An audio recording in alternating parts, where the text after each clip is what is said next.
Before sunrise, the roads were already alive, not with travelers seeking comfort, but with people carrying their survival on their backs. Market day did not begin when the sun rose. It began in the dark. Farmers left their villages while stars were still visible. Women walked with clay jars balanced on their shoulders.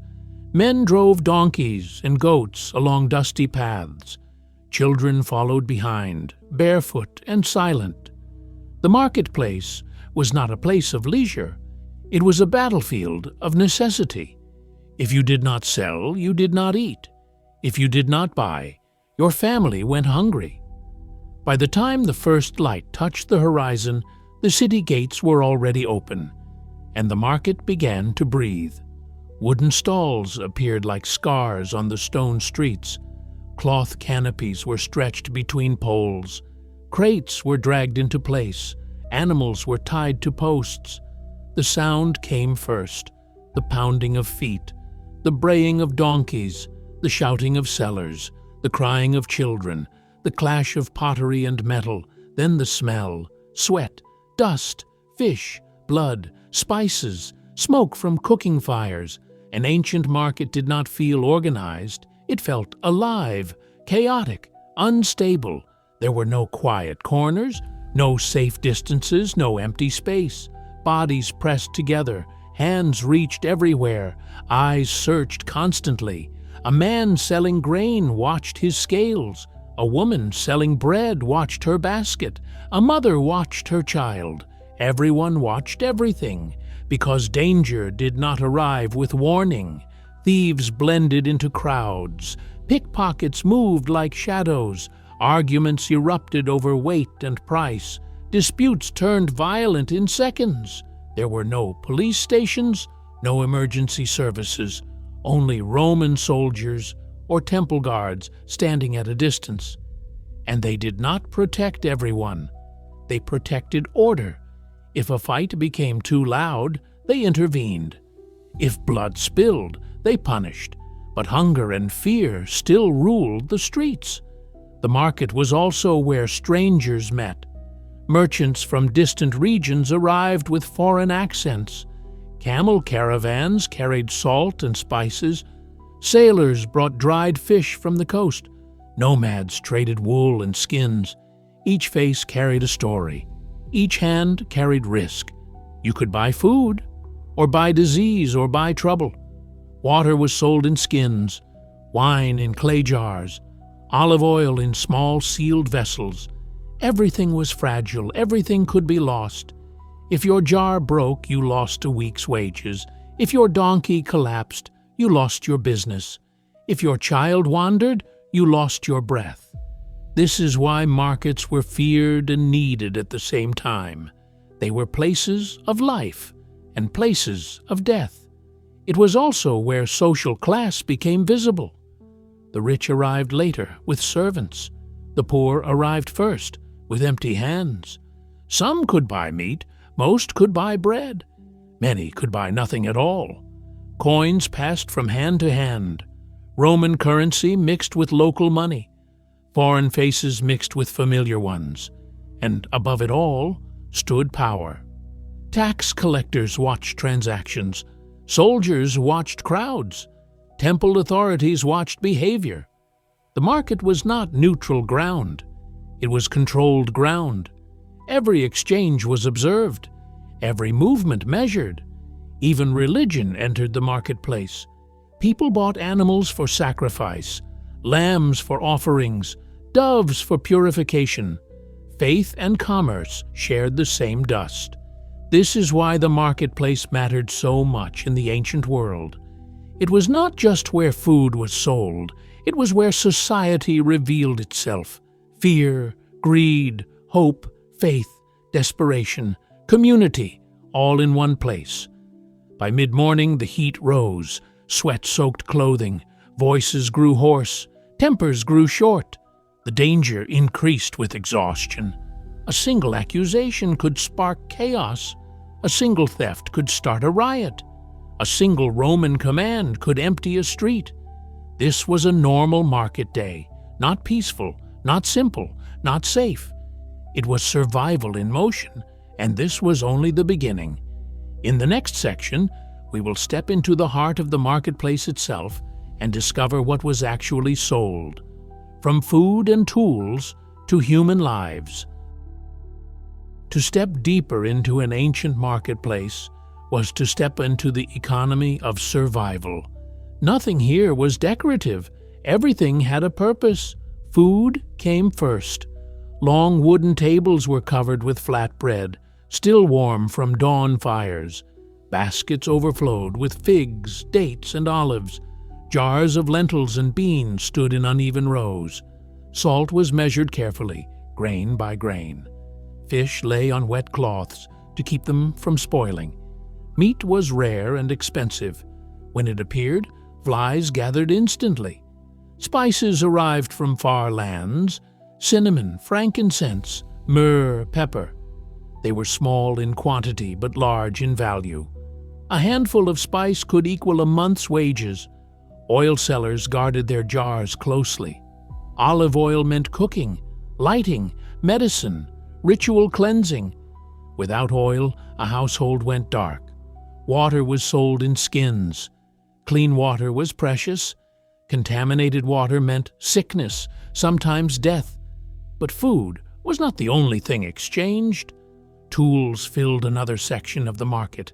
Iron knives, wooden plows, hammerheads, bronze hooks. Every object carried the mark of human hands. Nothing was mass-produced. Nothing was identical. A cracked blade meant injury. A weak rope meant loss of animals. A faulty jar meant wasted harvest. The marketplace was also a place of clothing: wool tunics, leather sandals, dyed fabrics for the wealthy. Fabric was expensive. Most families owned only 1 or 2 garments. Clothing was repaired, not replaced. Children wore hand-me-downs until the cloth fell apart. Then there were animals. Goats bleated in circles. Sheep were tied to posts. Chickens flapped inside woven cages. Donkeys waited with lowered heads. Animals were not pets. They were wealth. A goat meant milk. A sheep meant wool. A donkey meant transport. A cow meant survival. But the darkest trade also existed. Human lives were sold openly. Slaves stood in lines: men, women, children. Some captured in war. Some sold by desperate families. Some born into bondage. Buyers examined teeth and muscles. They checked hands for strength. They measured age with their eyes. There were no laws of dignity here, only value. A person could be worth less than an animal. This was normal, legal, accepted. The market showed the truth of the world. Power decided price. Hunger decided fate. Even knowledge was traded. Storytellers spoke for coins. Healers offered herbs and prayers. Fortune-tellers whispered futures.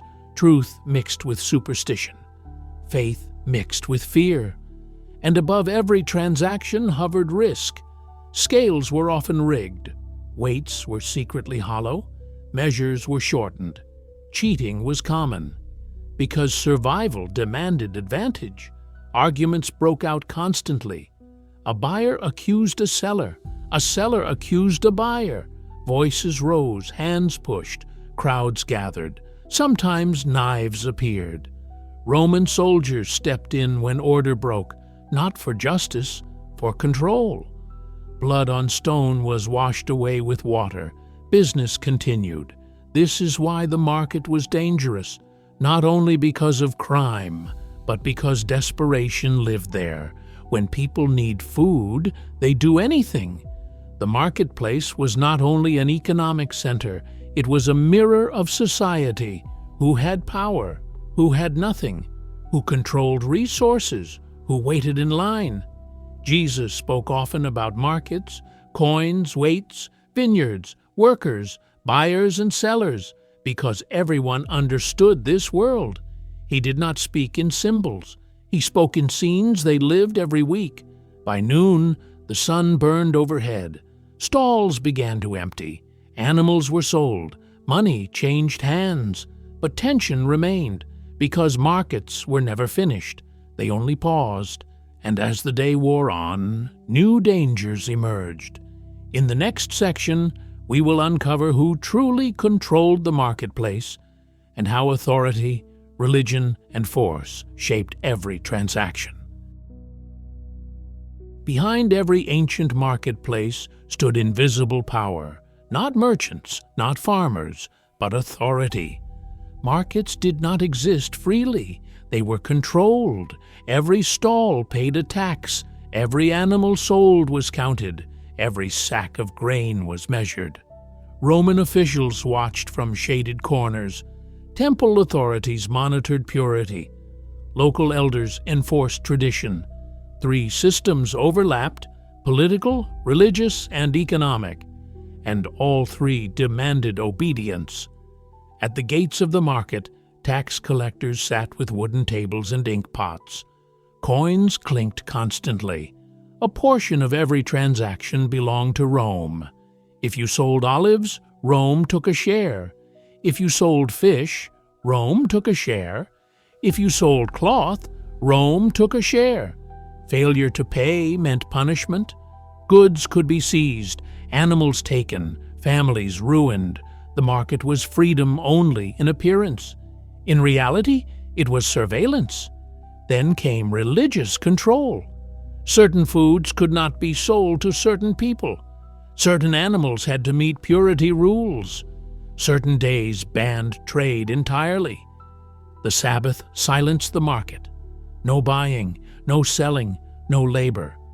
A merchant who violated this risked being expelled from the community. Faith shaped economics. Economics shaped faith. But the deepest control came from fear, because markets gathered crowds, and crowds meant danger. Pickpockets thrived here. Scammers hid in noise. Rebels whispered plans. Rome feared markets because markets created unity. Large groups could become movements. This is why soldiers stood near the gates, not to protect people, to intimidate them. Armor gleamed in the sun. Spears stood upright. Eyes watched constantly. Violence could erupt without warning. A stolen purse, a false weight, a disputed price. One insult could become a riot, and riots were crushed brutally. Men were dragged away. Women screamed. Children scattered. Order returned quickly, but fear remained. Even religion could be exploited.